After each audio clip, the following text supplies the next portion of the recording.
Good morning student. धोरण 11 विषय account भाग 1 प्रकरण 11 बैंक स्टेटमेंट। અગાઉના લેક્ચરમાં આપણે બેંક સ્ટેટમેન્ટ બનાવવાની પ્રથમ પદ્ધતિ ઉમેરો અને બહાર કરવાનો અભ્યાસ કરીને સ્વાધ્યાયનો એક નાનો દાખલો આપણે ગણ્યો હતો। આજે આપણે બેંક સ્ટેટમેન્ટ બનાવવાની બીજી પદ્ધતિ ઉધાર જમાની પદ્ધતિ ઉધાર જમાના ખાતાની પદ્ધતિ એટલે કે હિસાબી પદ્ધતિનો અભ્યાસ કરીશું। વ્યવહારમાં મોટા ભાગે આ પદ્ધતિનો વધારે ઉપયોગ થાય છે દરેક જગ્યાએ। પહેલી પદ્ધતિનો ઉપયોગ વ્યવહારમાં બહુ થતો નથી અને દાખલો ગણવામાં પણ આપણને પહેલી પદ્ધતિ કરતાં આ પદ્ધતિ વધારે સરળ રહેશે।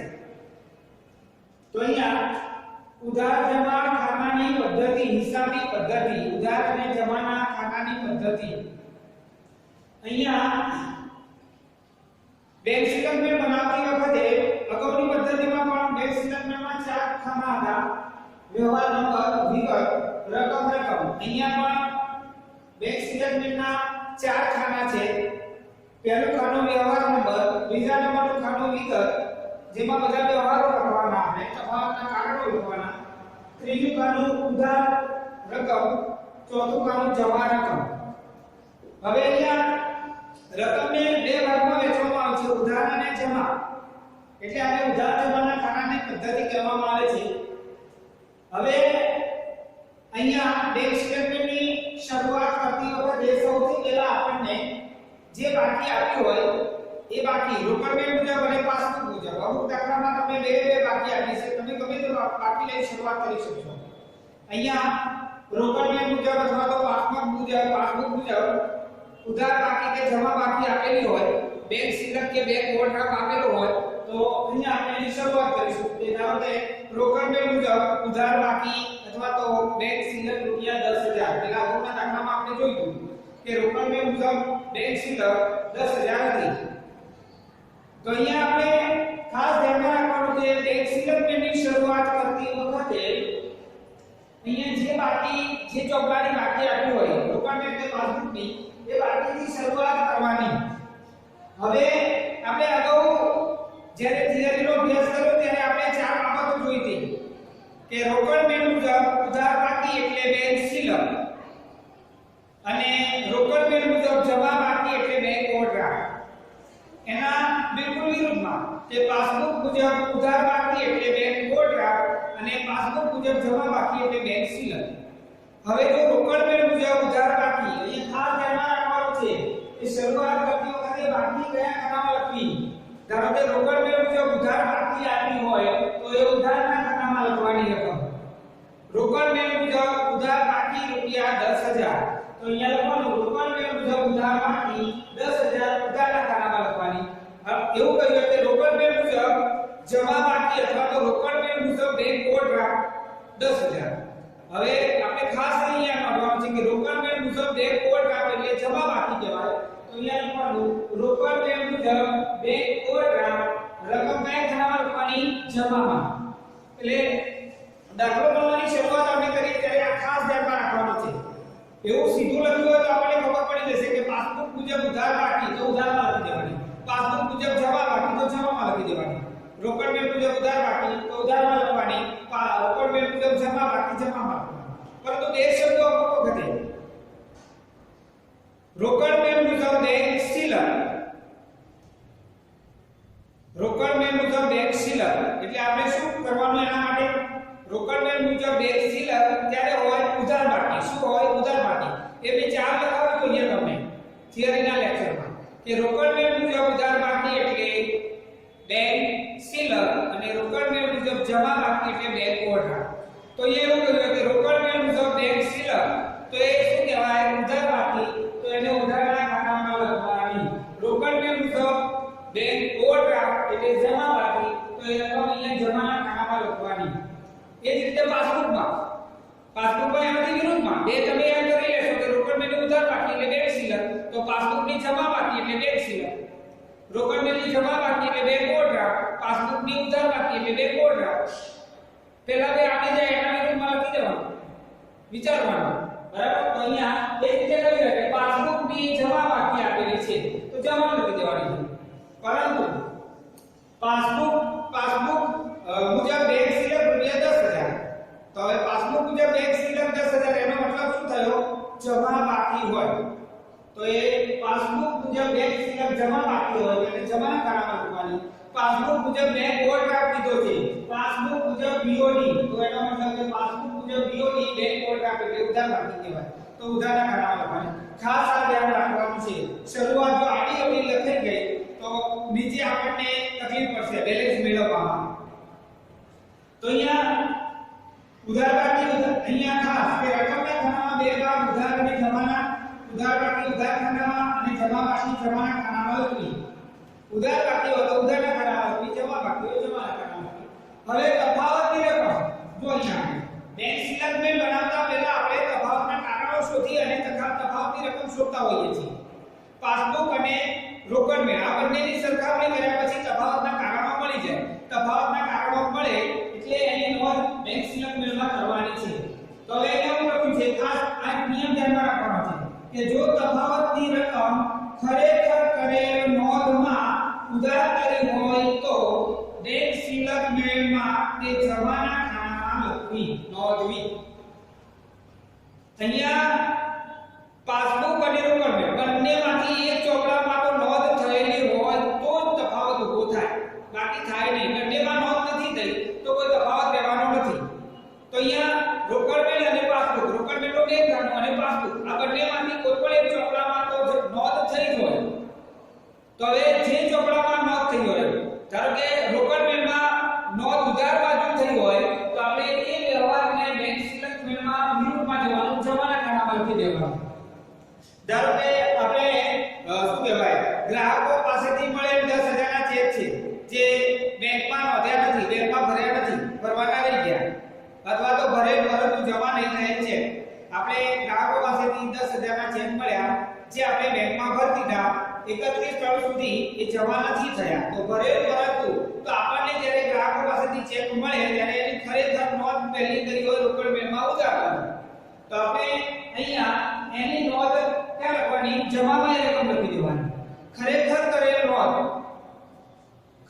કરેલ નોંધ જો ઉધાર થઈ હોય તો એ રકમ જમાના ખાનામાં લખવાની ખરેખર કરેલ નોંધ જો જમા કરી હોય તો એ રકમ ઉધારના ખાનામાં લખવી જો તફાવતની રકમ ખરેખર કરેલ નોંધમાં જમા કરી હોય તો બેંક સ્ટેટમેન્ટમાં તે રકમ ઉધારના ખાનામાં લખવામાં આવે છે બિલકુલ વિરોધમાં જતું રહેવાનું બસ અહીંયા પેલાની જેમ મુદ્દો વાત કરવાની એવું કશું વિચારવાનું નથી અહીંયા સામા પક્ષે કર્યું એવું કશું કરવાનું નથી પેલામાં નિયમ હતો હોય એ કોઈ નિયમ નથી અહીંયા ખરેખર બેમાંથી એક ચોપડામાં નોંધ થઈ છે જો ઉધાર નોંધ થઈ હોય તો બેંક સ્ટેટમેન્ટમાં એ રકમ જમાના ખાનામાં લખી દેવાની ખરેખર કરેલ નોંધ જો જમા થઈ હોય તો બેંક સ્ટેટમેન્ટમાં ઉધારના ખાનામાં રકમ લખી દેવાની હવે પેલાની જેમ અહીંયા પણ એવું છે કે શરૂઆત રોકડની બાકીથી કરીએ તો જવાબ પાસબુક મુજબ લાવવાનો છે જો પાસબુકની બાકીથી શરૂઆત કરીએ તો એ જવાબ રોકડ મેળ મુજબ આવશે બરાબર કે બંનેમાં અલગ અલગ છે કે રોકડ મેળ તો પાસબુક તો રોકડ મેળ એ રીતે આપણે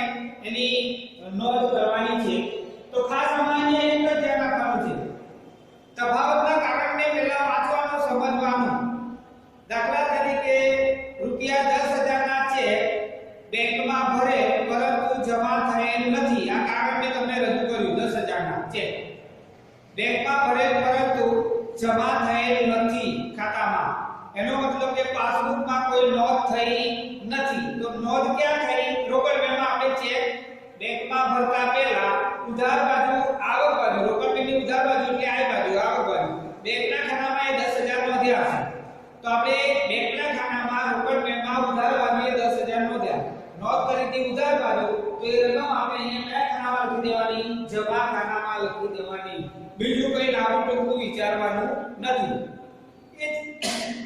એ જ રીતે બીજું કારણ કર્યું તફાવત કે રૂપિયા 25000 નો ચેક લખેલ અને આપેલ 25000 નો ચેક હજુ સુધી બેંકમાં ચૂકવણી માટે રજૂ થયેલ નથી જો આપણે કોઈ વેપારીને દેવું ચૂકવવા 25000 નો ચેક લખીને આપી દીધો હજુ બેંકમાં રજૂ થયો નથી એનો મતલબ કે આપણે જ્યારે ચેક લખીને આપ્યો ત્યારે સૌથી પહેલી નોંધ રોકડ મેળમાં જાવક જમા બાજુ કર્યું હોય રોકડ મેળમાં ખરેખર નોંધ રોકડ મેળમાં થઈ જમા બાજુ થઈ તો અહીંયા એ રકમ કયા ખાનામાં લખવાની ઉધારના ખાનામાં લખવાની ખાસ એવી રીતે તમને પાસબુક નું કહ્યું કે બેંકે આપણા ખાતામાં ધારો કે 500 રૂપિયા વ્યાજ જમા કર્યું બેંકે શું કર્યું વ્યાજ 500 જમા કર્યું બેંકે જમા કર્યું તો આપણે કયા ખાનામાં લખી દેવાનું ઉધારના ખાનામાં બેંકે કોઈ રકમ ઉધાર કરી તો બેંકે 100 રૂપિયા બેંક ચાર્જીસ આપણા ખાતામાં ઉધાર કર્યો છે બેંકે ઉધાર કર્યો તો આપણે કઈ લખી દેવાનું જમા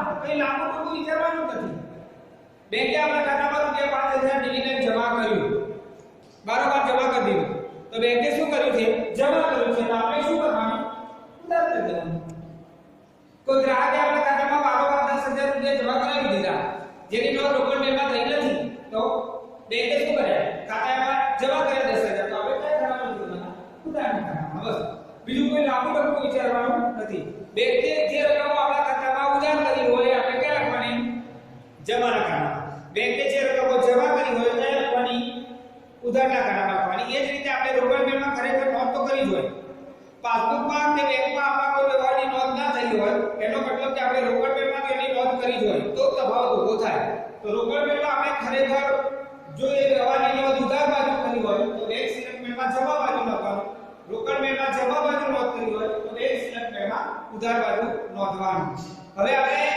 સ્વાધ્યાયનો શું કહેવાય પ્રશ્ન નંબર 3 એમાં દાખલો 4 આપણે ઉમેરો વાક્યની પદ્ધતિમાં અગાઉના લેક્ચરમાં જોયો તો હવે અહીંયા દાખલા નંબર 5 એમાં સ્વાધ્યાય પ્રશ્ન 3 દાખલા નંબર 5 બરાબર તારીખ શું કહેવાય તારીખ 30/4/2016 ના રોજ નો અહીંયા બેંક સિલક મેળ બનાવવાનો છે તો અહીંયા લખીશું તારીખ 30/4/2016 તારીખ 30/4/2016 ના રોજનો બેંક સિલક મેળ હવે અહીંયા પ્રશ્ન 3 દાખલા નંબર 5 સ્વાધ્યાય પ્રશ્ન 3 નો 5 દાખલા નંબર 5 એમાં જો આપણે પહેલા રકમ વાંચીએ કે તારીખ 30/4/2016 ના રોજ પાસબુક ઉધાર બાકી 6000 દર્શાવે છે આપી દીધું છે પાસબુક ઉધાર બાકી 6000 દર્શાવે છે તારીખ 30/4/2016 ના રોજ બેંક સિલક મેળ આપણે બનાવવાનો છે તારીખ 30/4/2016 ના રોજ પાસબુક ની બાકી આપી છે પછી તફાવતના કારણો આપ્યા છે બરાબર તો અહીંયા આપણે ઉધાર બાકી એવું લખ્યું છે કે ઉધારના ખાનામાં જે રકમ લખાય તો શરૂઆત કરીશું પાસબુક મુજબ ઉધાર બાકી અહીંયા લખી દેવાનું પાસબુક મુજબ ઉધાર બાકી એટલે બીઓડી કહેવાય પાસબુક મુજબ બેંક ઓવરડ્રાફ્ટ ઉધાર બાકી આપેલી છે લખી ઉધાર બાકી બરાબર કેટલી આપેલી છે ઉધાર બાકી 6000 દર્શાવે છે તો આપણે અહીંયા ઉધાર બાકી એટલે ઉધારમાં 6000 લખી દીધા ઉધાર બાકી ઉધારમાં લખવાની જમા બાકી જમા લખવાની હવે તફાવતનું પહેલું કારણ છે અંદર કે એપ્રિલ 2016 દરમિયાન બેંકે આપેલ વ્યાજ 200 અને વસૂલ કરેલ બેંક ચાર્જીસ ₹50 રોકડ મેળમાં નોંધાયેલ નથી જો એપ્રિલ 2016 ના મહિના દરમિયાન આપણે 30મી એપ્રિલે બનાવીએ છીએ એનો મતલબ કે એપ્રિલ મહિનામાં આપણા ખાતામાં બેંકે આપણને 200 રૂપિયા વ્યાજ આપ્યું છે બેંકે વ્યાજ આપણને આપ્યું એટલે બેંકે જમા કર્યું હોય શું કર્યું હોય જમા કર્યું હોય તો 200 રૂપિયા અહીંયા લખીશું અહીંયા વ્યવહાર નંબર 1 એમાં બેંક વ્યાજ જે રોકડ મેળમાં નોંધેલ નથી બેંક વ્યાજ જે રોકડ મેળમાં નોંધેલ નથી પેલું છે બેંકે વ્યાજ જમા કર્યું છે આપણે એટલે શું કરવાનું ઉધારમાંથી 200 લખી દેવાના આ પહેલો છે વ્યવહાર એટલે અહીંયા આપણે એ કરીશું બેંક વ્યાજ જે રોકડ મેળમાં નોંધેલ નથી.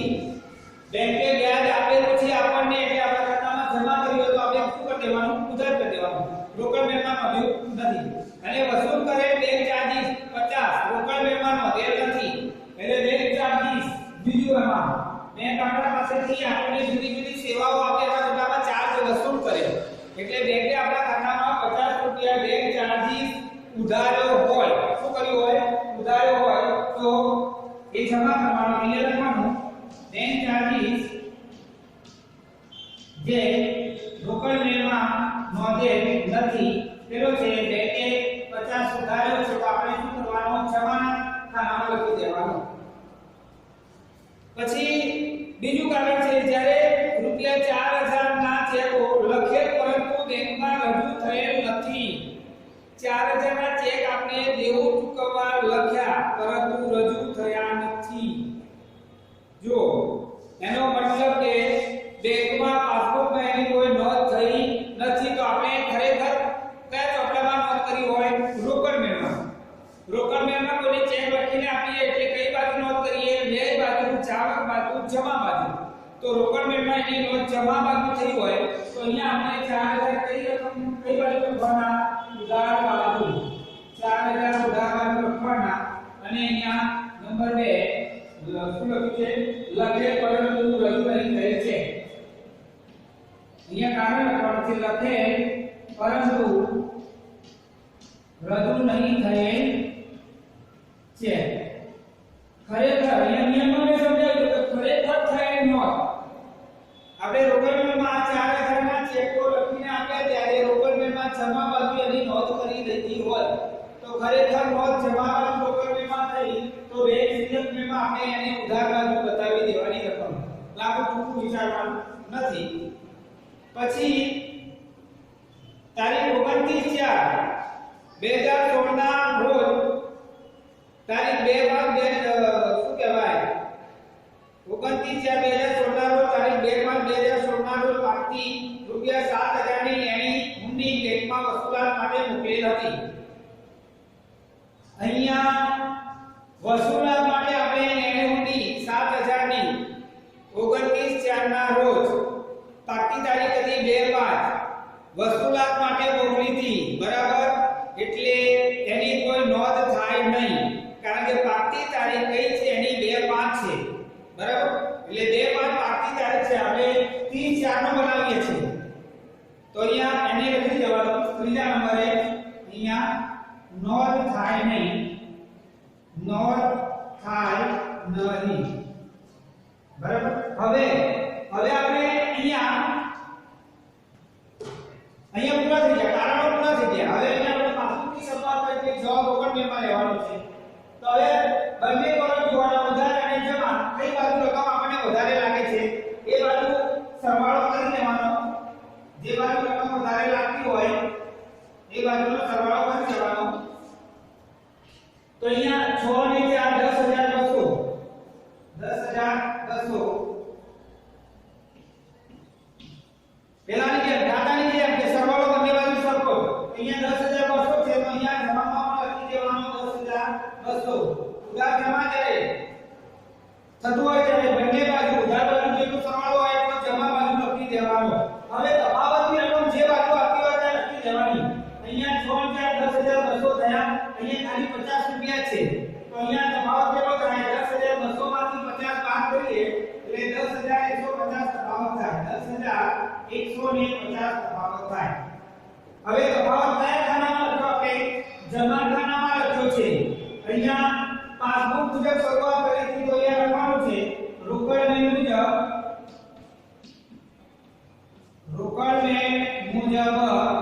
શું છે? રોકડ મેળ મુજબ શું છે? જમા બાકી કહેવાય અને જમા બાકી કહેવાય. રોકડ મેળ મુજબ જમા બાકી એટલે શું થાય? તો રોકડ મેળ મુજબ ઉધાર બાકી એટલે બેંક સિલક થાય. રોકડ મેળ મુજબ જમા બાકી એટલે બેંક ઓવરડ્રાફ્ટ થાય.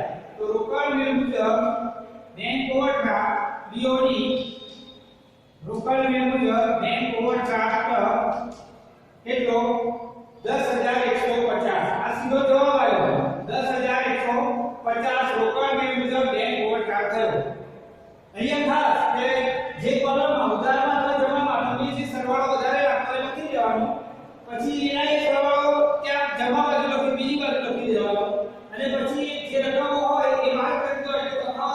મળી જાય આપણને બરાબર આ સરવાળામાંથી આટલી રકમમાં થોડો તફાવત હવે તફાવત કયા ખાનામાં લખાયો છે જવાના ખાનામાં અહીંયા શબ્દ કયો આપણે નક્કી કરી મુજબ શોધવાની છે રોકડ મેળ મુજબ તો રોકડ મેળ મુજબ બે કોઠા રોકડ મેળ મુજબ બે કોઠા એટલે શું કહેવાય આને જમા બાકી જમા ખાનામાં તફાવતની રકમ આપી હોય તો એને જમા બાકી કહેવાય ઉધાર ખાનામાં જે તફાવતની રકમ આપી હોય જો આપી હોય તો એને ઉધાર બાકી કહેવાય તો અહીંયા રોકડ મેળ મુજબ જમા બાકી કેટલી થઈ 10150 હવે લેશનમાં કહેવું તમને ઉદાહરણ કે કયું આપણે ઉધાર જમાની પદ્ધતિ મુજબ લેશનમાં ઉદાહરણ 4 ગણવાનું છે લેશનમાં